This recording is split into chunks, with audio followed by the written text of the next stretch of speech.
అన్ని ప్రాంతాల మీద ప్రభుత్వానికి సమానమైన న్యాయం ధర్మం ఉండాలి. ఇక్కడున్న రైతాంగం దిక్కు లేక గత్యంతరం లేక కాలువలు రాక ప్రాజెక్టు రాక భూగర్భ జలాల మీద ఆధారపడతారు అధ్యక్ష.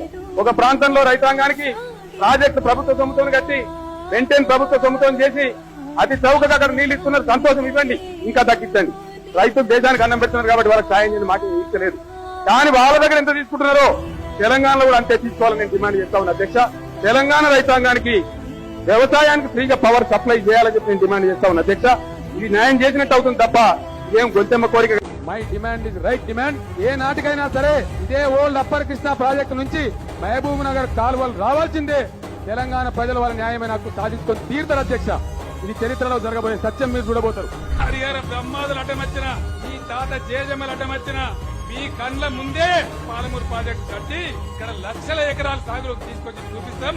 ఇలా పాలమూరు పంపు పొంగు చూస్తే ఒక నది వారినట్టుగా, కృష్ణమ్మ తాండవం చేసినట్టుగా మనసు పులకరించే విధంగా అద్భుతమైనటువంటి ఘట్టాన్ని నా కండ్లతో చూసి నా ఒళ్ళంతా పులకరించిపోయిందని నేను మనవి చేస్తా ఉన్నా.